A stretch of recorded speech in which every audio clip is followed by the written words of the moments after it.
Black பண்ணுற வண்டி தான் நகராட்சி சார்பா புரியுங்களா? கல்லில் தரமில்லாத கல் பாருங்க. இதெல்லாம் காட்டுறா நாளைக்கு ஹாஸ்பிட்டல் 3 வயசுல எல்லாம் பிடிக்கிட்டு குறைஞ்சிரும். யார் இந்த ஏரியா? எம்சிஆர் எம்சி எங்க எம்சி கொடுங்க. 18வது வார்டு எம்சி எங்க? எம்சிஆர் இந்த ஏரியா எம்சி வரப்பல நீங்க தானே பாய். நீங்க தான் வந்து என்ன பொது வரைக்கும் மனு பிடிப்பீங்க.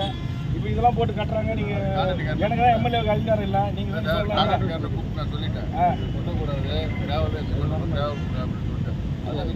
கல் தரமானது இல்லை. பாசி எம்சிஆர்கள் விசேஷம் கொடுத்துருக்கோம். எம்பிக்கு கமிஷன் இருக்கும். அதை ஃபுல்லாக வெளியெடுத்துட்டோம். பக்கா மண்ணு போடணும். கல் மாற்றி வேறு கல்லை தான் பயன்படுத்தி கட்டணும். கலனி அதேமாதிரி 1க்கு 3 இல்லை 1க்கு 4 என்ன டெண்டர் கண்டிஷனோ அதை கிட்ட நின்று வேலை வாங்கணும்.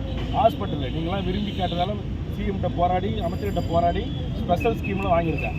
அப்புறம் அந்த ஹாஸ்பிட்டல் தரமாக ஒரு 50 வருஷத்துக்கு ஒழுவாமல் இருக்கணுமா இல்லையா சொல்லுங்கள்? இதேமாதிரி கட்டினோன்னா உங்கள் எம்சி உங்களுக்கு கட்ட பேர், எனக்கு கட்ட பேர், கமிஷனர் சேர்மன் எல்லாரும் கட்ட பேர், ஆட்சிக்கே கட்ட பேர்.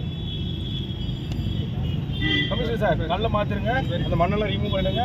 எம்மி கிட்ட இருந்தால் அந்த ஹாஸ்பிட்டல் கட்டி முடியும். நீங்கள் மற்ற ஒர்க்கு எங்கே வச்சுருக்க ஹாஸ்பிட்டல் நூற்றுக்கணக்கான மக்கள் தொழிலாளர்கள் வர்ற இடம் இது. தரமான கட்டிடமாக இருக்கணும். ஒரு சின்ன லீக்கேஜ் இருந்துச்சுன்னா கூட உங்கள் பிரிவில் நீங்கள் தான் ரிட்டையர்ட் ஆக விட மாட்டேன். நான் சொல்லிட்டேன். எந்த ஆட்சி போனாலும் ஏதாவது ஒரு ஆட்சியில் அரசாங்கத்தோடைய கமிட்டி சேர்மனாக நான் இருப்பேன். கண்டிப்பாக அதிகாரிகளை கூட்டு வேலை வாங்குற இடத்துல நான் இருப்பேன். கண்டிப்பாக கேள்வி கேட்பேன். இப்போ அது இன்னும் 2 வருஷம் தானே இவர் எங்கே வந்து கேட்க போகிறான்னு நினைக்காதீங்க. 5 வருஷம் கேப் எடுத்து ஓய்வு எடுத்து திரும்ப வருவேன். 5 வருஷம் இல்லைங்க.